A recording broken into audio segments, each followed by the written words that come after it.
Población boliviana es urbana, 30, 32, 33% es rural, con una pequeña letra chica, que esto no está tomando en cuenta la migración de doble residencia, de personas que viven en el campo, que viven en la ciudad, que viven en el campo y en la ciudad, y que por los censos a veces, si la junta de vecinos presiona bien, se hacen censar en la ciudad. Si el alcalde del municipio rural presiona bien, se hacen censar en el municipio rural. Hay un porcentaje, dependiendo las características socioculturales, de población de doble residencia. Y se calcula que hasta el año 2050 el 76%, un 80% de la población boliviana va a ser urbana. Esto no significa que Bolivia sea descampesinizado. Y este es un dato muy importante. Son pocas sociedades en el mundo que, junto con un proceso de urbanización, tienen un proceso también de recampesinización. Bolivia es una de esas. La población rural boliviana no ha disminuido, el porcentaje ha disminuido, pero la cantidad de personas que viven, ¿quién está controlando? Por favor. La cantidad de personas que viven en el campo se ha ido incrementando.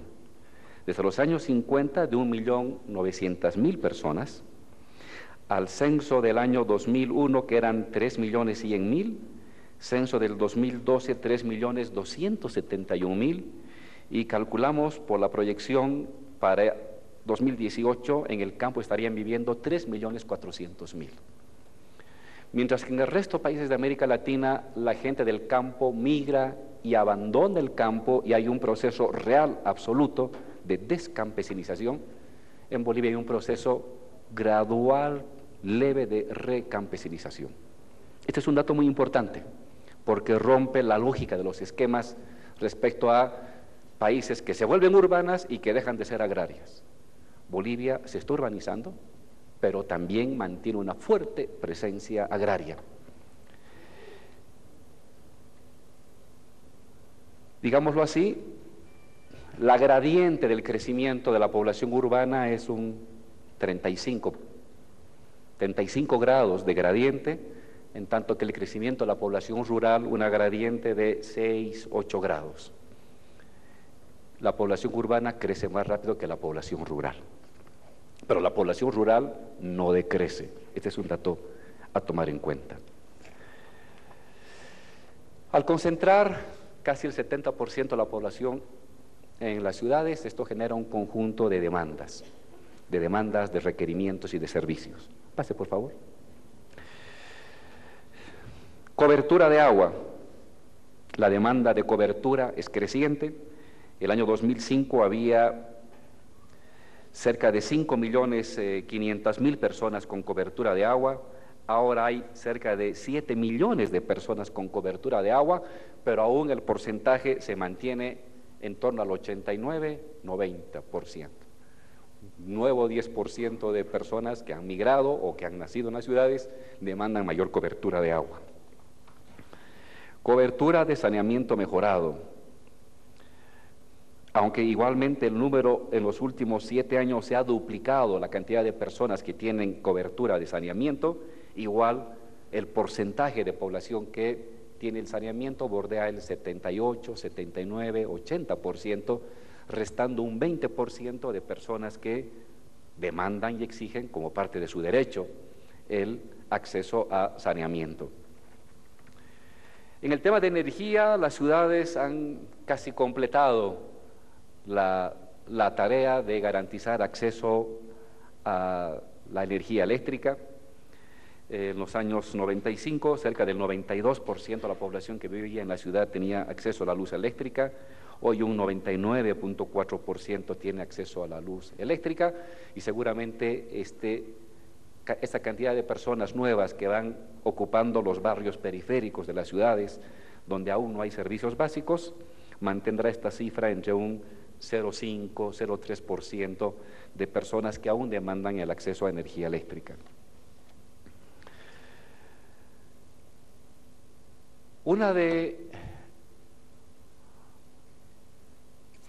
Uno de los objetivos de la migración o de la permanencia en la ciudad no es solamente el acceso a servicios básicos que gradualmente también van teniendo los municipios rurales e incluso comunidades rurales, sino un otro conjunto de servicios que no son muy fáciles de acceso en las zonas rurales.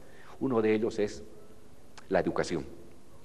La educación, tanto en primaria, tanto en secundaria como en superior, es un elemento que la gente tiende a demandar con mayor exigencia, y los datos que tenemos en este cuadro, la primaria es el café, la secundaria es el porcentaje de personas que tienen representadas por el color verde, y el amarillo es la educación superior.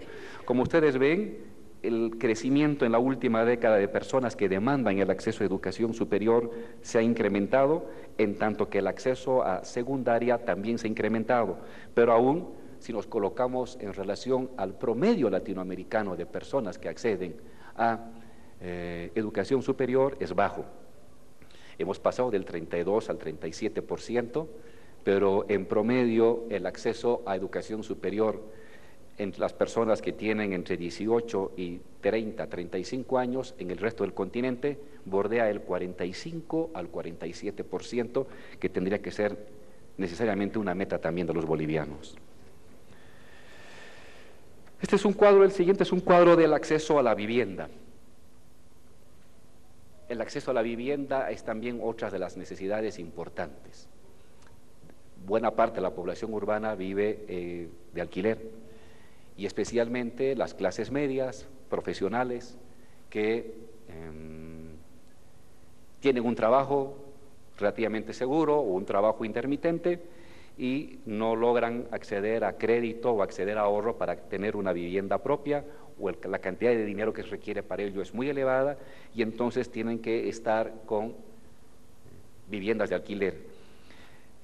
Esta también se constituye en otra de las demandas importantes de las ciudades, el acceso rápido y oportuno, especialmente a las nuevas generaciones de estudiantes, de jóvenes y de familias, a una vivienda. Muchos hijos se quedan en la casa del padre hasta los 30, los 40, y el papá no sabe cómo sacarlos, y otros no tienen dónde ir, no tienen el acceso. Hemos implementado un conjunto de facilidades al acceso a vivienda. Con las últimas medidas, el sector financiero ha facilitado la compra, la construcción de vivienda de cerca más de 60.000 personas en las ciudades, pero está claro que ese es un porcentaje todavía muy pequeño frente a la cantidad de personas que demandan acceso a vivienda propia. El acceso a gas domiciliario, ya en el caso de Bolivia, se constituye también en un servicio básico, como el agua, como el alcantarillado.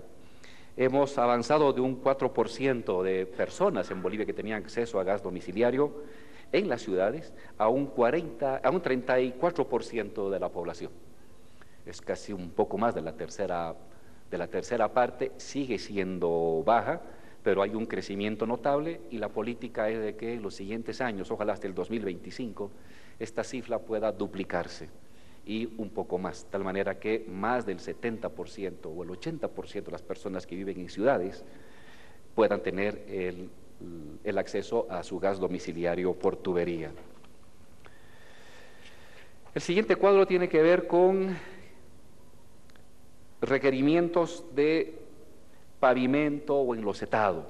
Parte de la lógica de urbanización es el acceso a servicios, pero también el acceso a calles pavimentadas, calles enlosetadas, porque eso también garantiza el transporte.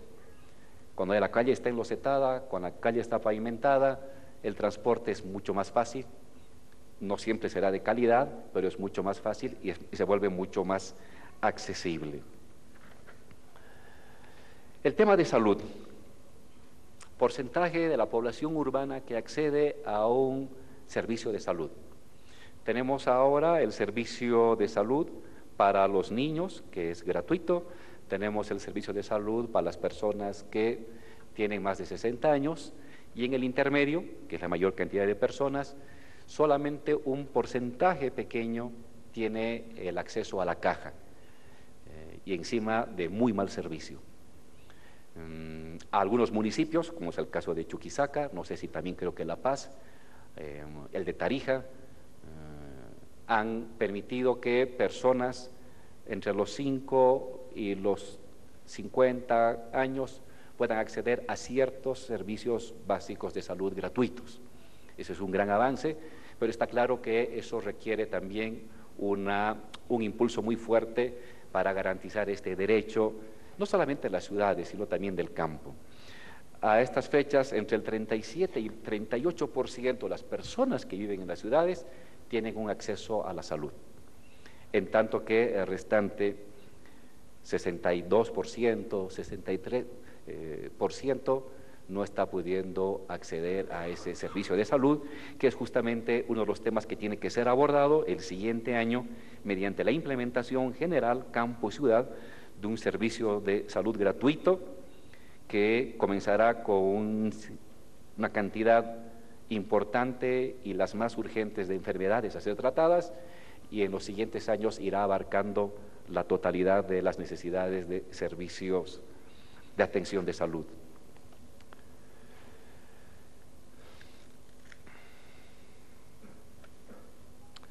Pase, por favor, el siguiente. Se decía que los principales bolsones de la pobreza extrema en Bolivia eran en el campo, y durante siglos fue así. Este es el cuadro que muestra los esfuerzos que se están haciendo para reducir la pobreza, tanto la pobreza moderada como la pobreza extrema.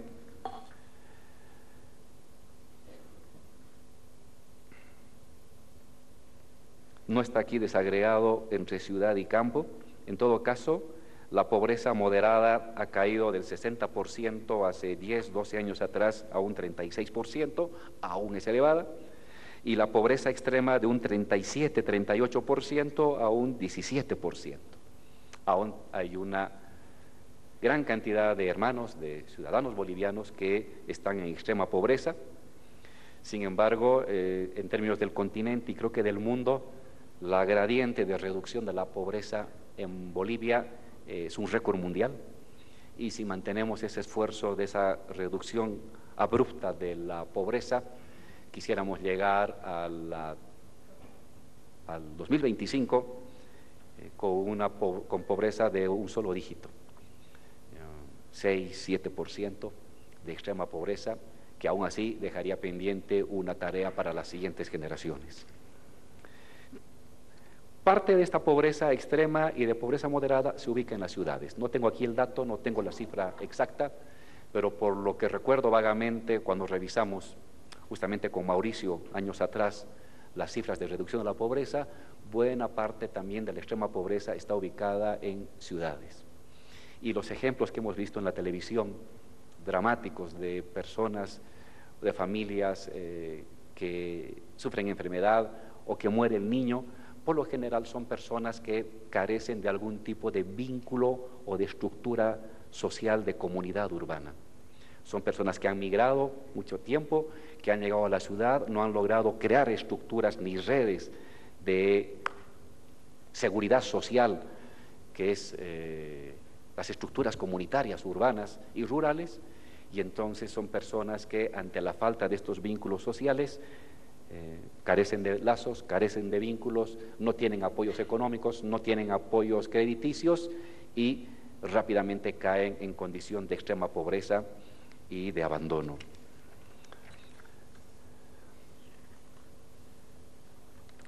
Quiero mostrar el cuadro 13.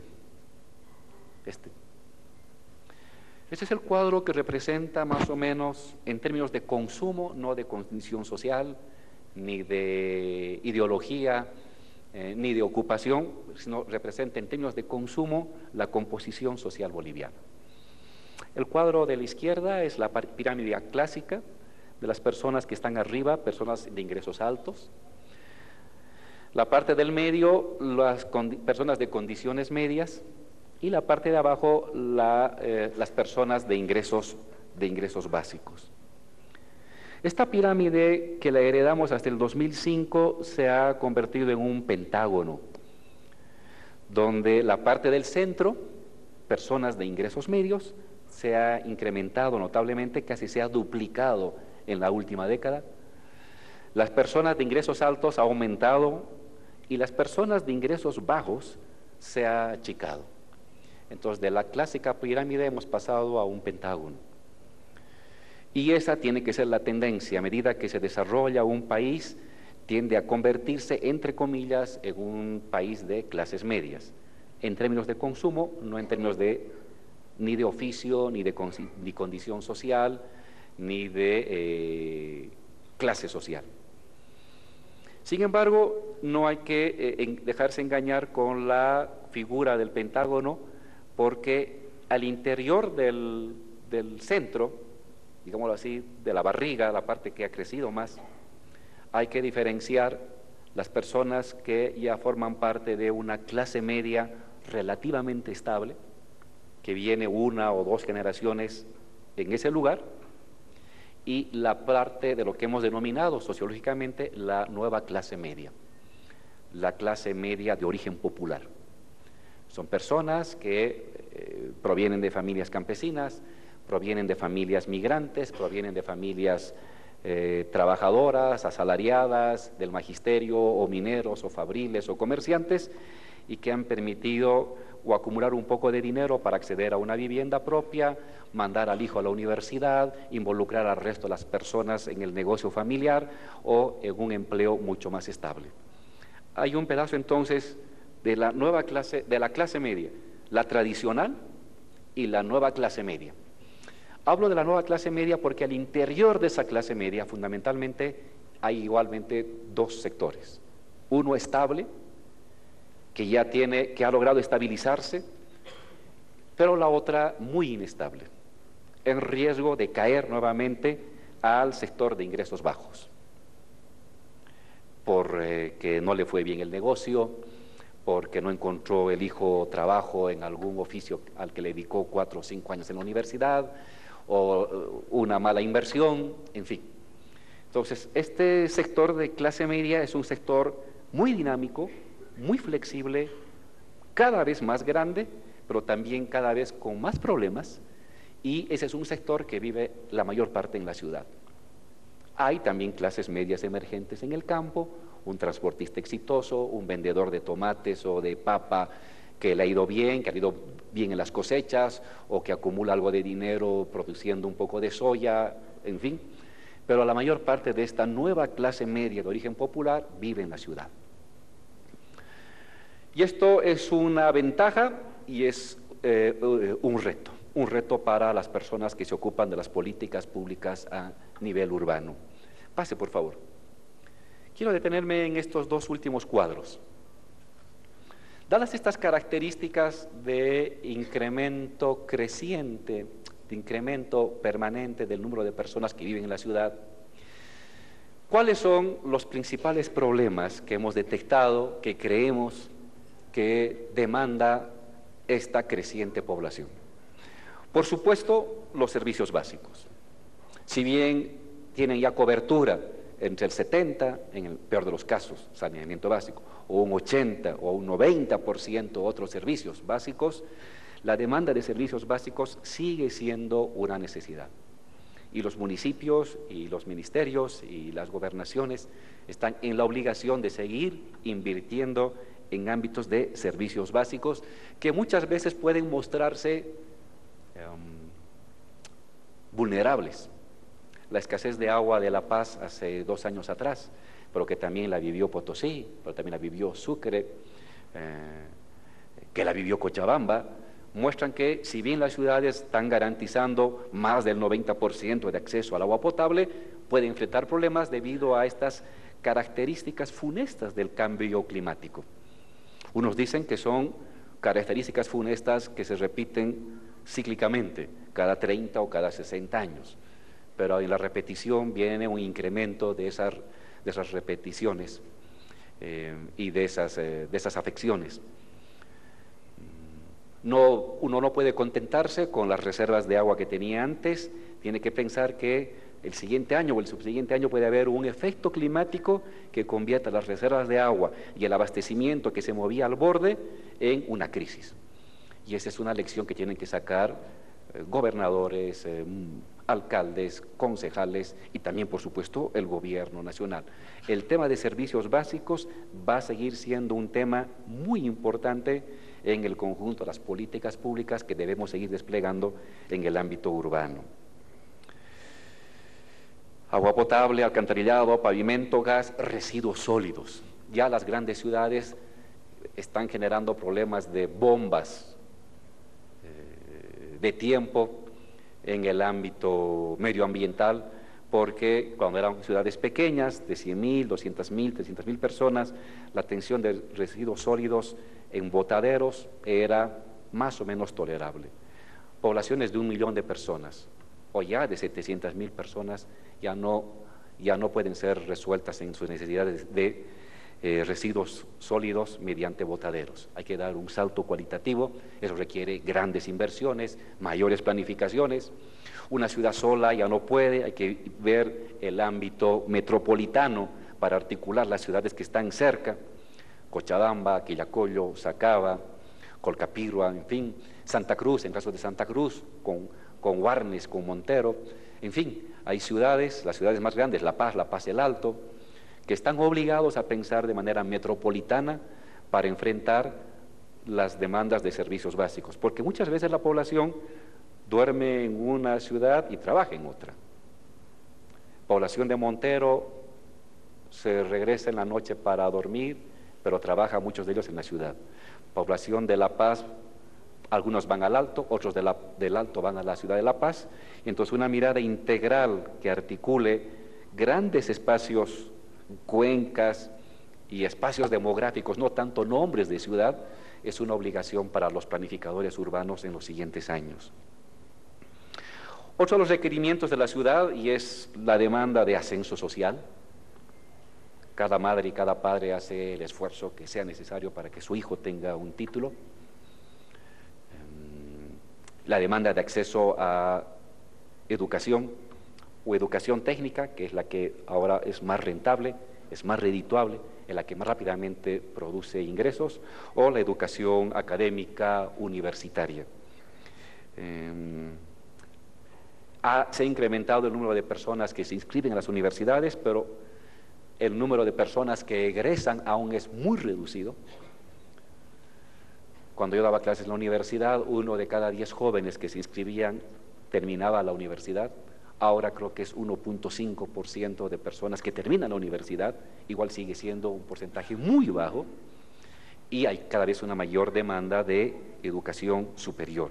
El tema de educación, y que también es una forma de ascenso social, imaginario y potencialmente real, es otra de las preocupaciones y de los retos que tienen las ciudades. Comentábamos con Mauricio hace un par de años que muchas veces la educación no te permite el ascenso social. En algunos casos sí, en otros no, pero sí te sirve para no caer al sector vulnerable. Te sirve como una especie de red protectiva para no caer nuevamente al sector de bajos ingresos. En el mejor de los casos, la educación tiene que ser la opción de ascenso social.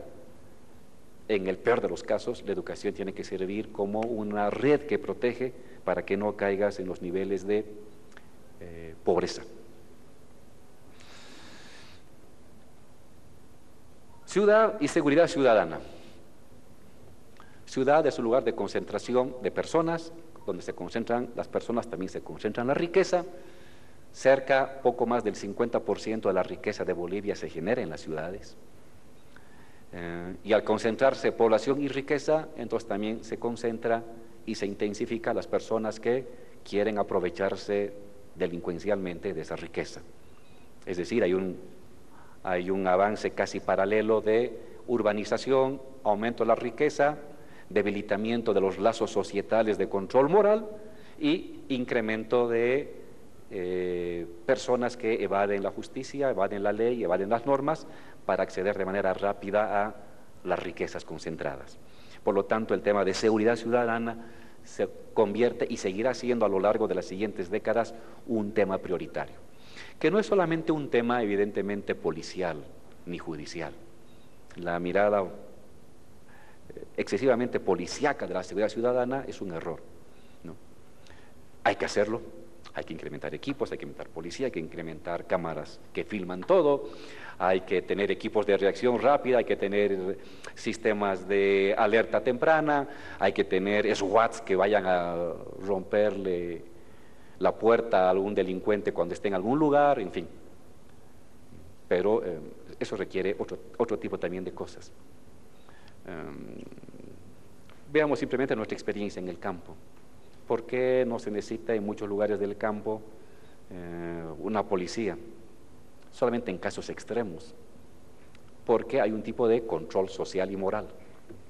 La estructura comunitaria funciona como un ente de protección, de propiedad, de distribución y de gestión de recursos públicos, pero también sirve como un ente de control moral de las personas. Eso se diluye cuando la gente viene a las ciudades. Se intenta reconstruir en las juntas de vecinos, pero cuando la junta de vecinos ya tiene agua, ya tiene luz, ya tiene alcantarillado, ya tiene transporte, ya tiene colegio, entonces se individuan las personas, se individuan, rompen lazos comunitarios, rompen lazos sociales y ya no hay este tipo de control moral o de formación moral. Se supone que la comunidad superior llamada Estado,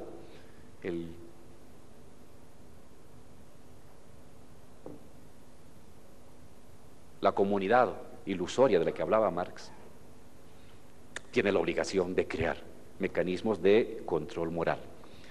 Y eso es educación, escuela, medios de comunicación, familia, toda la lógica gramsciana de la construcción de la sociedad civil. Escuela, centros religiosos, universidades, medios de comunicación, estructuras asociativas, en fin, redes sociales que tienen que ir regulando la construcción de una lógica de autocontrol o de control moral que también sean una forma de limitar los delitos y que no tengamos una mirada meramente de cámaras y de acción policial para controlar la inseguridad ciudadana. El transporte seguirá siendo por mucho tiempo otra de las grandes demandas de las ciudades. Hay más transporte que en el campo, por supuesto, a pesar de que hay muchas más carreteras ahora. El transporte diario, continuo de las personas que viven en la ciudad es un requerimiento. Hay transporte, lo que no hay es transporte de calidad. Transporte de calidad, a medida que se incrementan los ingresos de las personas, cuando una persona puede pagar en vez de 60 centavos en un pequeño bus donde entran 30 personas y tiene para pagar 80 o 90 o un peso o 1.20 exigiendo un poco más de comodidad, las demandas de servicios de calidad se van incrementando. Bolivia ha pasado en 10 años a ser un país de ingresos medios, hemos pasado de $900 ingreso promedio año a cerca de 3.500, y si le hacemos caso al Banco Mundial, en que si ponemos el dólar de medición del Producto Interno Bruto, ya no del 2002, sino del 2015, estamos hablando que el Producto Interno Bruto boliviano va a estar bordeando los 45.000 millones de dólares, distribuido eso entre 11 millones de personas, da cerca de $4.000, 4.100, 4.200 dólares por persona. Eso es ingreso medio.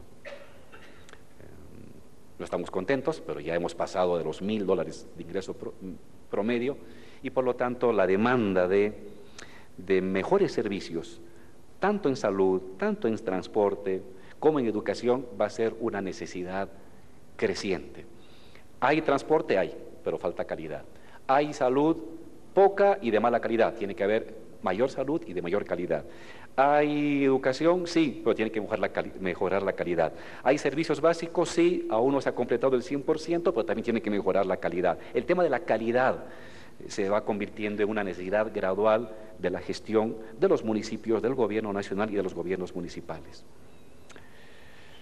Pero también junto con las ciudades surgen otro tipo de necesidades, que no son los clásicos servicios básicos, tienen que ver con las necesidades de la recreación, de las actividades culturales, las actividades lúdicas de las personas, parques, zonas de paseo, zonas de recreación cultural, lugares de teatro, lugares de exposición. Y ahí está claro que en los últimos años los ámbitos municipales han hecho muy poco, muy poco. Con excepción creo que de Cochabamba, desde años atrás, donde tenían esa idea de ciudad jardín, se hizo esfuerzos por recuperar parques, crear ciclovías, en fin. Pero el resto de las ciudades han hecho poco, no es muy fuerte. Claro, porque había que atender lo básico, salud, educación, agua potable, alcantarillado, que es lo que la población te demanda. Pero cuando ya está resuelto eso, la población te demanda un parque, te demanda un teatro, te demanda una zona de recreación. Esa también tiene que comenzar a ser y va siendo la nueva área de preocupación, comenzando por el gobierno nacional, pero fundamentalmente de los gobiernos municipales y los planificadores urbanos.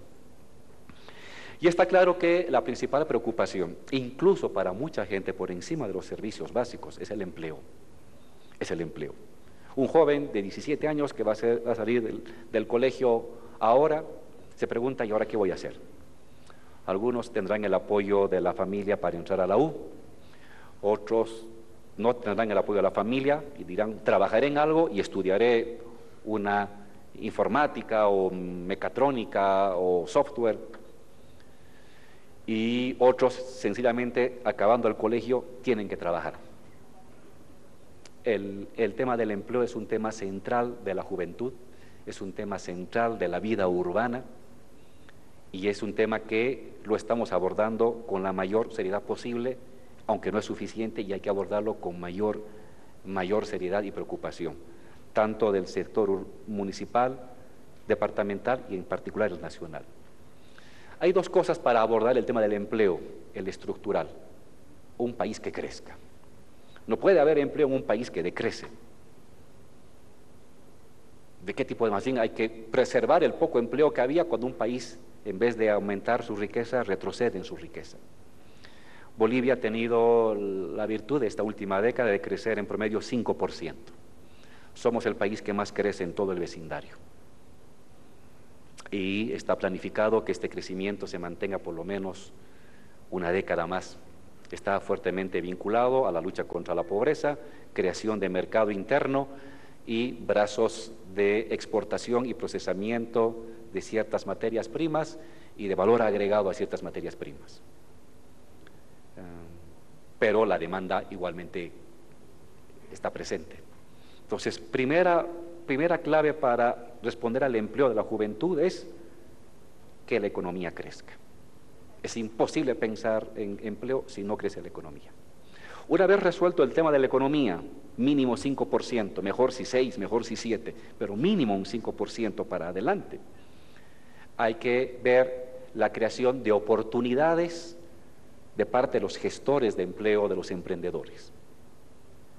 Acceso a crédito barato para actividades productivas, para actividades de construcción, para actividades agrícolas, para actividades industriales. Lo hemos hecho también. Por ley, el 60% del dinero de los ahorros de los bancos va a producción y a construcción, 40% a comercio, o un poco menos. Tasas máximas del 6%. Se ha creado oportunidades para los emprendimientos. Mercado interno, lo mismo.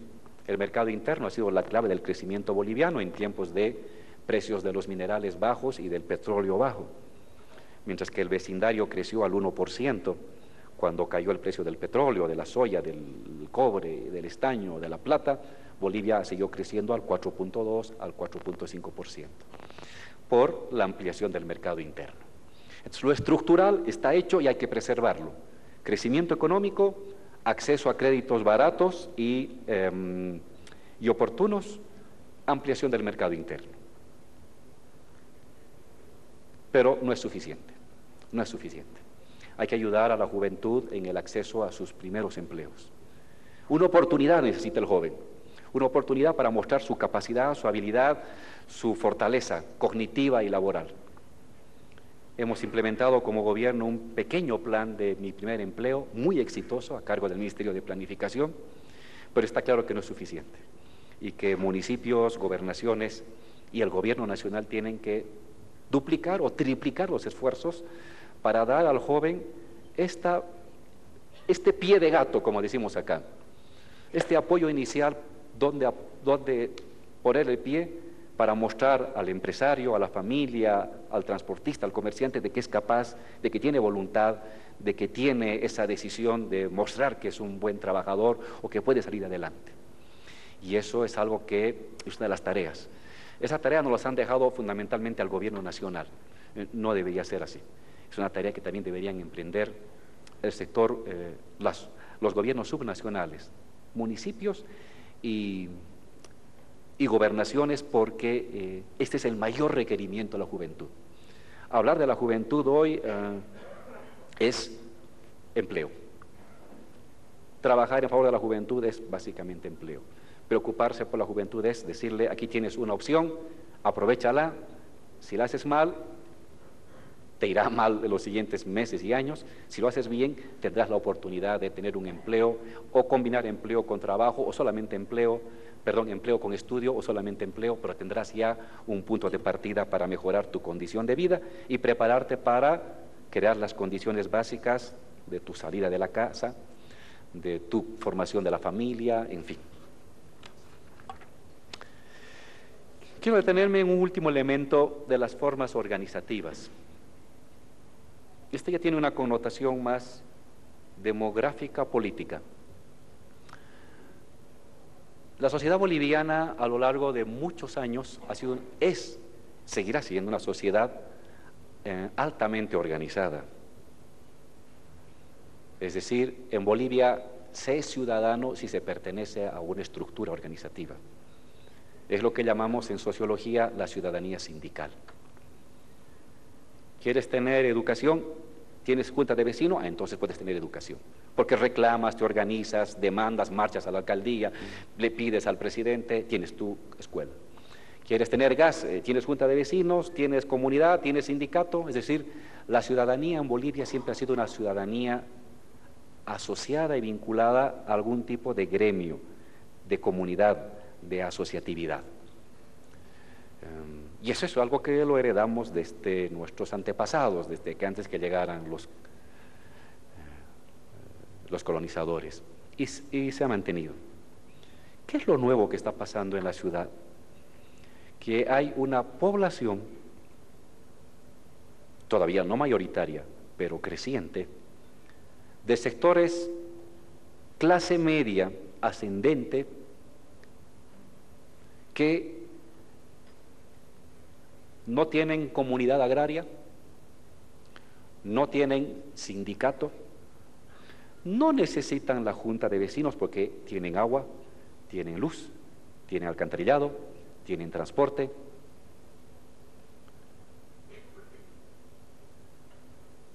Y que tampoco pertenecen a algún gremio, no están en los centros de residentes, pero tienen demandas y expectativas colectivas. Son personas que se han individualizado y que están creando otras estructuras desterritorializadas, porque un sindicato es territorial, una junta de vecinos es territorial. Han creado estructuras organizativas desterritorializadas y es la gran novedad del siglo XXI. Es la gran novedad de ese pentágono de la parte grande de la clase media. Y esto es clave. Esto es clave para la planificación de cualquier cosa hacia el futuro. Son personas que se asocian temáticamente. Asociación en función de la protección del medio ambiente, asociación en función de la protección de los animalitos, asociación en función de voluntariado para ir a ayudar a personas de la tercera edad, para atender orfanatos, para ir al campo a cosechar papa, en fin. Asociatividades en torno a la tecnología, los clubes de ciencias, Asociatividad en torno a la cultura. Las personas del K-pop, las personas del skater, las personas del graffiti, en fin.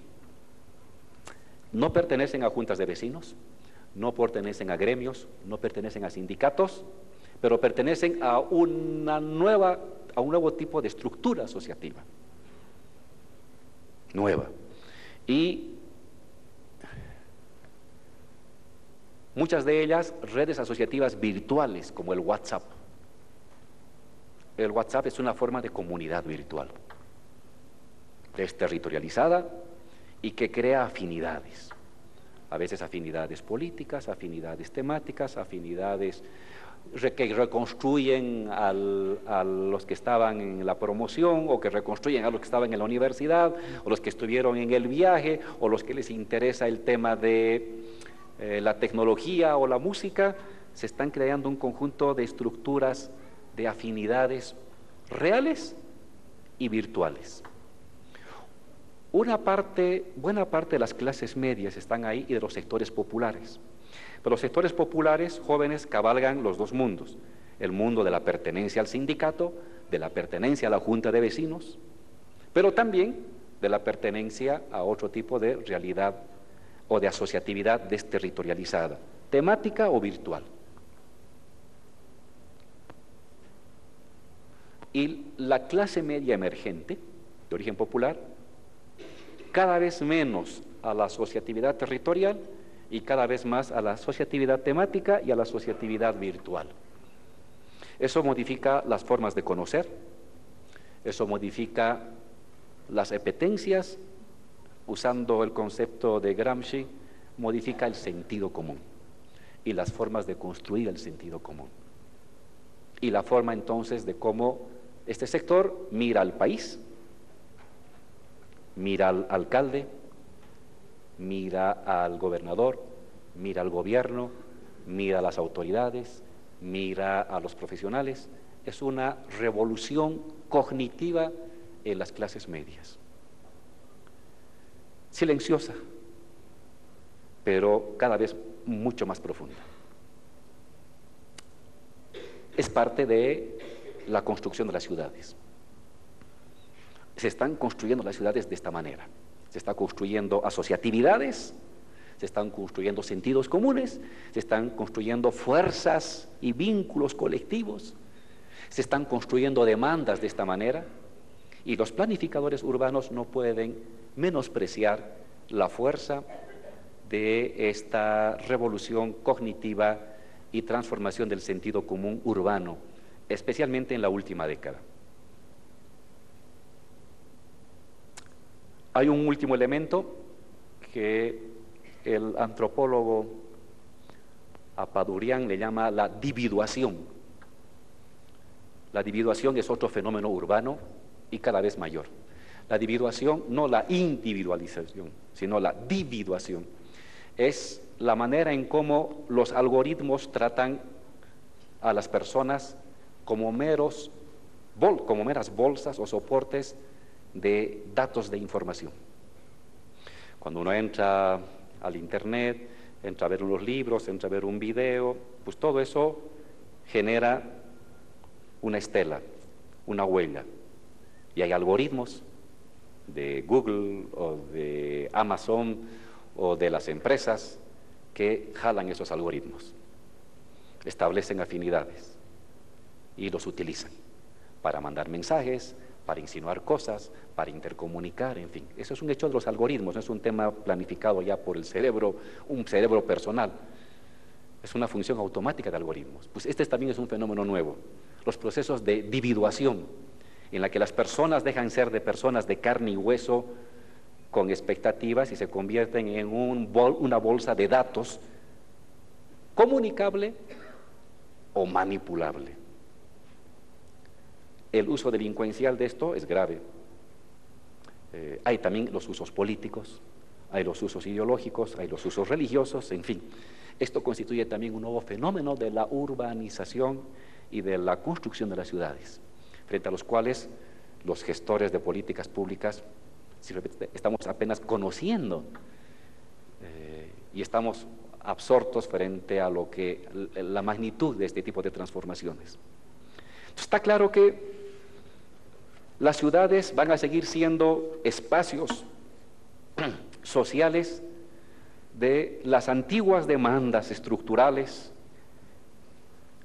de lo básico, de lo asociativo, de lo territorial, un conjunto de demandas de transición a la nueva urbanización, que es áreas de recreación, espacios culturales y un nuevo conjunto de demandas y de otras que quizás no estamos viendo, que tienen que ver con los procesos de la digitalización y del entronizamiento de los algoritmos como nuevo ser planetario organizador de las vidas.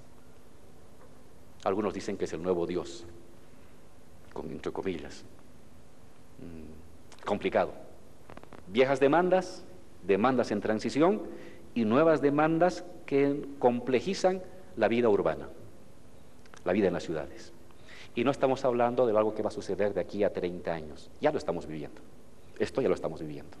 No lo percibimos todavía de manera muy evidente, muy clara, pero ya está presente. Y está claro que antes de que finalice esta década, todavía va a ser mucho más intenso. Entonces son 3 nuevos retos, junto con la planificación de las ciudades, cómo conducir, cómo regular este conjunto de 3 grandes bloques de demandas de las personas de las ciudades. Las tradicionales, territorializadas, las nuevas, que tienen que ver con la recreación, y las virtuales y desterritorializadas e individuadas, que van a conformar el nuevo escenario de comportamiento de las personas que viven en las ciudades. Vice de Vivienda, no quisiera estar en tu lugar, está complicado para los alcaldes, para todos, para los gobernantes, muy complicado, es un gran reto, no le tenemos miedo, pero está claro que esta última década ha habido un giro muy importante y necesitamos un chip distinto. Las autoridades necesitamos otro chip. El chip clásico de lo territorial y de lo básico funciona a medias. Hay otras cosas distintas que tenemos que meterle a la otra parte del cerebro para que las dos interactúen. Que este encuentro de este foro urbano ayude a esclarecer eso, nos oriente, y estaremos atentos a las conclusiones para poder aprender de ellas y en la medida de lo posible poderlos implementar. Muchísimas gracias. De esta manera, amigos de todo el país, es la inauguración por parte del vicepresidente en este discurso dado en este primer foro urbano nacional, un espacio para construir juntos la política nacional de desarrollo integral de las ciudades, con la presencia de autoridades de las Naciones Unidas, de la cooperación sueca, además de la presidenta de la Asociación de Municipios de Bolivia, Rocío Molina. Se ha hecho la presentación de este foro nacional que va a debatir durante esta jornada y el día de mañana para sacar conclusiones en las necesidades más elementales que necesitan las ciudades urbanas, así mismo también las demandas que tienen los sectores rurales en el país. Retornamos a Estudios Centrales.